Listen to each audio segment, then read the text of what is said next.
Assalamualaikum warahmatullahi wabarakatuh. Alhamdulillahi rabbil alamin.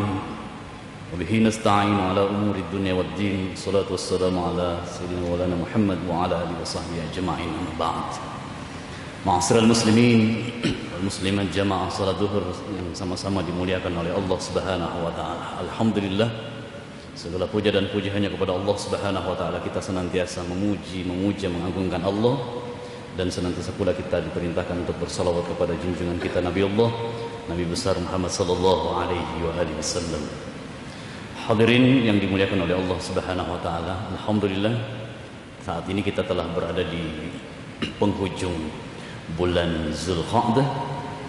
Insyaallah beberapa jam lagi ke depan kita akan masuk ke bulan Zulhijjah yang kita ketahui adalah bulan haji.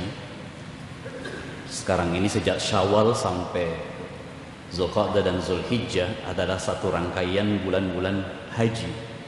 Saudara-saudara kita, kerabat, keluarga, mungkin rekan sejawat, keluarga besar Umi yang sementara melaksanakan ibadah haji, sementara menuju ke Haramain untuk sementara akan melaksanakan prosesi ibadah haji. Kita doakan semoga insyaallah mudah-mudahan mereka semua insyaallah pulang nanti dengan membawa predikat haji yang mabrur. Amin Allahumma amin. Hadirin yang dimuliakan oleh Allah Subhanahu wa taala, bulan Zulhijjah ini adalah salah satu bulan dari 4 bulan yang dimuliakan oleh Allah Subhanahu wa taala. Dimuliakan karena memang memiliki keistimewaan. Dalam sebuah riwayat disebutkan bahwa amalan 10 hari pertama, dalam sebuah hadis dari Rasulullah SAW yang diriwayatkan oleh Abu Hurairah, 10 hari pertama di bulan Zulhijjah itu adalah hari-hari yang disenangi oleh Allah Subhanahu wa taala.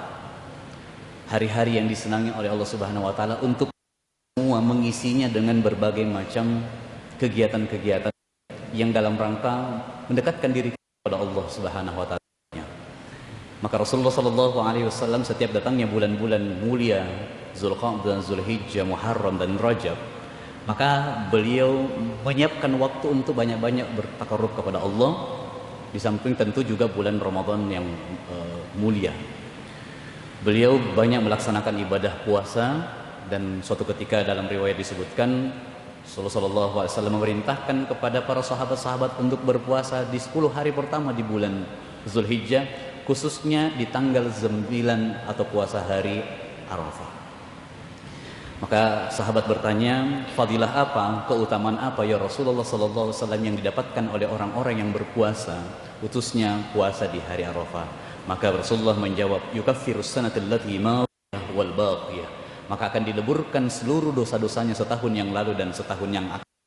Subhanallah, puasa yang mungkin sehari saja kita laksanakan dengan dasar ikhlas lillah, maka mendekatkan diri kita kepada Allah, itu diganjar dengan peleburan dosa-dosa setahun yang lalu dan 1 tahun yang akan datang. Ini sangat luar biasa.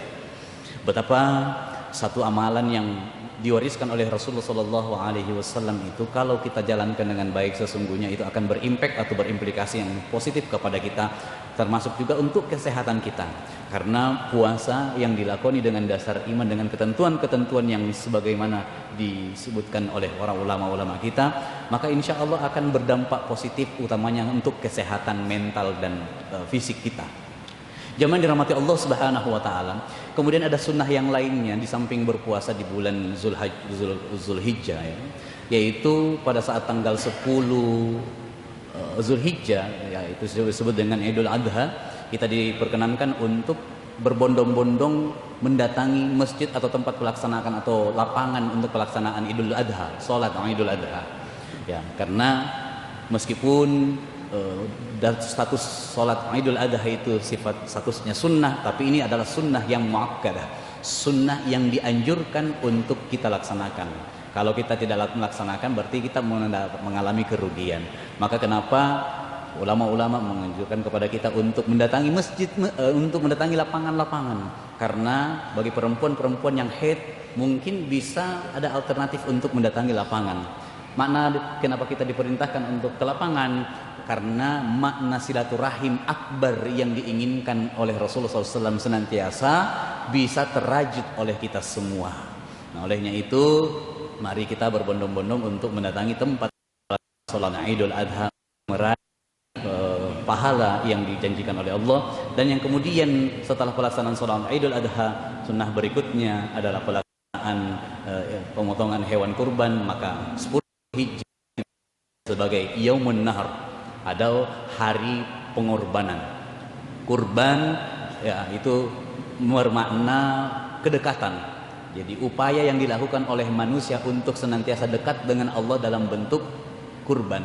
Maka Rasulullah SAW juga mewanti-wanti kepada kita dengan tegas bahwa beliau menginginkan kepada kita umatnya untuk bisa berkurban. 11 bulan yang lalu Allah berikan, titipkan dalam bentuk banyak rezeki materi kepada kita, maka diminta sedikit saja untuk disisipkan dalam rangka berkurban. Berkurban itu sekali lagi untuk mendekatkan diri kita kepada Allah Subhanahu wa taala.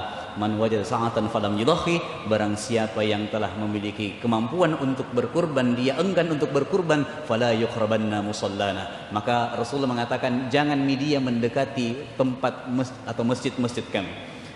Ini betapa tegasnya Rasulullah SAW ketika memberikan anjuran untuk berkurban kepada kita yang sudah memiliki kemampuan.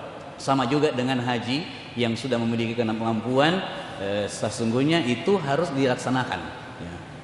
Jamaah dirahmati Allah Subhanahu wa taala. Maka mari kita mudah-mudahan di sisa waktu yang ada ini kita maksimalkan. Semoga Allah memberikan kita rezeki. Insyaallah kita bisa merealisasikan kurban, pelaksanaan kurban untuk tahun ini.